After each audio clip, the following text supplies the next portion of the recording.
I have been told that I hold my utensils kind of crazy at the table. Sometimes it's just a habit, I guess, from when I was 5. I don't know, and I just never got accustomed to changing it. My mother says, "Son, hold your utensil right." I said, I'm trying. And so that's just something that can just become natural. But she says, do not chew with your mouth open or hold your utensils like a toothbrush.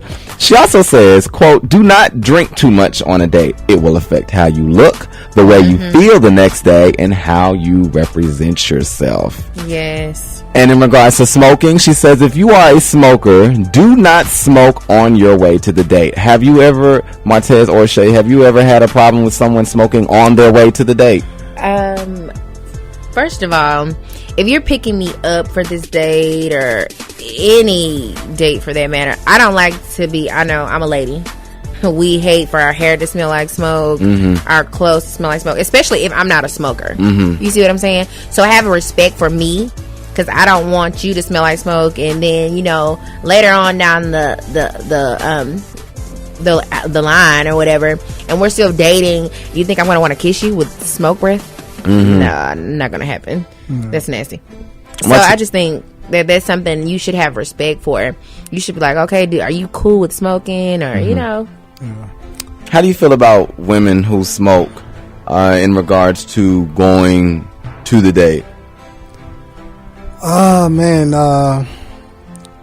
guys, we don't like to smell it on women. That's just period. We don't like to smell it. We don't even like when women smoke, because especially like women smoking Black and Milds and stuff. That's, oh my God, ratchet. That's ratchet. You know, it's just unattractive to. It's just unattractive to you coming on a date, your lips black and everything, and it's not that fragrance we want. You know, it may be a fragrance that she like, but it's not the fragrance we want, and it throws off the whole glamour we imagine that woman to walk in. So I think most dudes will agree with me. We don't really care for women who smoke, because it don't really work for us. It's unattractive. It's unattractive. Okay, I like the way you said it. Fragrance. Yeah, it's not the fragrance that we expect. Okay, I like that. She also says, here goes some more dating tips, dating advice from Miss Patty Novak. She says, if you're trying to get out of a date, you should plan a phone call beforehand with a friend or your kids. Tell your date something came up and you have to go. If you feel you have to be honest, try not to offend your date. You don't want to hurt anybody's feelings. Have the two of you ever had to make an emergency break out of a date? And I mean, because you didn't want to be with this person. You didn't want to be bothered with this person anymore. Just got to the point where, you know what, I'm so sick of you, and I'm going to do whatever I can to leave this table right now. I actually have. You have had an experience. Okay. I have had an experience. The Tell only us thing about about that it. experience is I didn't drive. Oh, so it was wow. kind of like, oh my gosh, like, let's see what Patty says about that. I know, right? Like, this person, first of all, I had, you know, doubts about dating this person because he was younger, and I'm not really a person that likes to date guys that are younger than me. So because their mind frame is a lot different than mine, and not just even younger guys, some older guys are like that too. But so we got on this date, and he goes, well, the first question that came out of his mouth, okay, this is another pet peeve, hint hint, am I going to pay for this, or are we going to split this? Wait up. First of all, you don't ask this type of question on the first date. Like, clearly, especially when you asked me to come. Like, so that was already, that's a determining factor too. Okay. I'm not going anywhere else with you. And so by then I was like, I say, you can pay for it or whatever. And then, so finally we eat and everything, and he goes out to the car and he says, oh, I left my card at home. I'm like, oh my God, you bleep.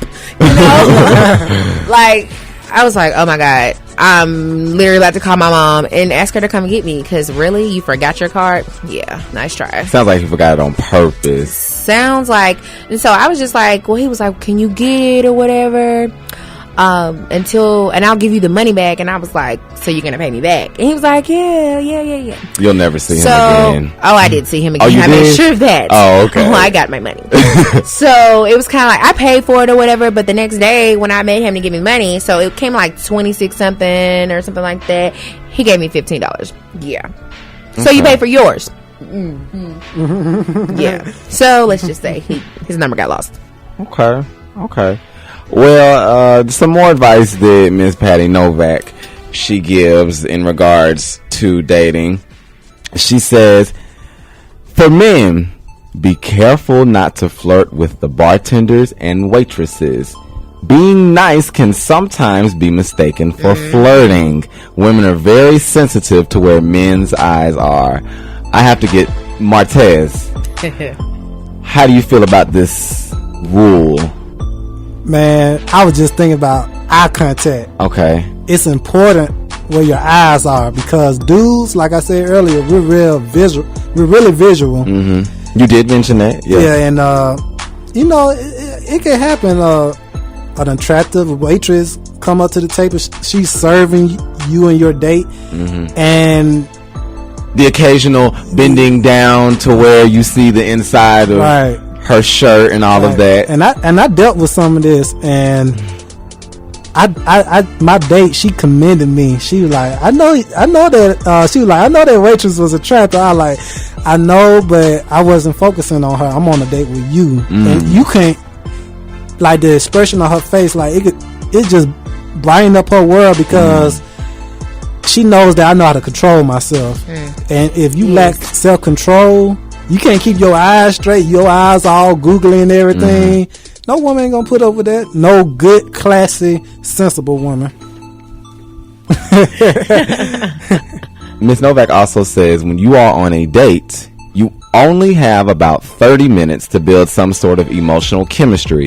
Do not waste your time having long conversations about your children, pets, crazy hobbies, and interests or past relationships. She calls this a definite do not. So have you ever had anyone who has talked about their children, their pets, crazy hobbies, interests, or past relationships on the first date? Either one of you. Not really, especially not children wise. The thing with the whole past date things, I just think that's kind of, you're interested, you're on a date with me, so why should I want to? I don't want to hear about what the past guy. And I mean, if you ask, if she asks, if he asks, then that's obviously they want to know. That that's something that you don't elaborate on it too much. You know, let's save that for a later date, or let's not talk about it at all because this is about us and not about them. So and sometimes that can be, I think people might ask questions like that to try to figure out, okay, well, what I need to do different and what does she not like or what does he not like. So okay. She also says, make sure conversation is not all about you. Ask questions. Make sure you are listening when they are answering. Make sure you ask questions as much as you answer them. Have you ever had a date where someone was just asking you all the questions and they never let you ask them anything? Has that ever happened to the two of you? Like dull conversation. Or like I'm talking all the time or you're asking me questions, but we're not talking about you. So we need to talk about you too. So like I just think, so you have nothing interesting to tell me about yourself? Right. I'm just gonna spend the night talking about me. So it gotta be some kind of connection because if you don't have any connection, like you said, the date just gonna be spoiled. You know, the rest of the night you're gonna be like, oh, it's kind of weird. It's awkward and everything. Awkward silence. Awkward silence, and that's the worst kind of silence you can hear. That means that we're not going on a second date. Right. Okay. All right. Ms. Novak also says, make sure. No. That wasn't it. She says, remember, the art of communication comes in two forms: listening and talking. Yes. Communication is not just you doing all the talking. That's not communication. That's just talking. Or not even just talking. That's just you babbling on and on and on. Or bragging. And she also says something about bragging too. We're going down the list here. She says something about bragging too. She says, stay away from politics and religion. She says these subjects are too intense for a first date. So all of you political junkies out there, religious junkies out there, it's okay to have your own opinions about a bill that has been passed or a law that has been passed or whatever that particular thing may be. But remember, this is not something you want to get into on the first date. And I agree with that as well. I just don't think that, I mean, do people really want to hear about your political opinions on the first date? I'm not a big person about politics anyway, but I think it's okay to maybe ask, like, okay, do you attend church? Not to get into a conversation, oh, well, I go, I believe that Jesus, he died on, no. But not to get into being holy, you know what I'm saying? Not to be in You think that's a legitimate question? But I think a legitimate question would be, okay, well, do you go to church? Do you go to church? I mean, or what church do you attend? You don't have to say, well, do you go to church? You can say, what church do you attend, What if they say I don't attend a church? Got quiet on me, Shay. I did. I really did. I mean, my question will probably be why. Why not? It's just not for me, or I don't get it. And then my question would be, well, do you have a relationship?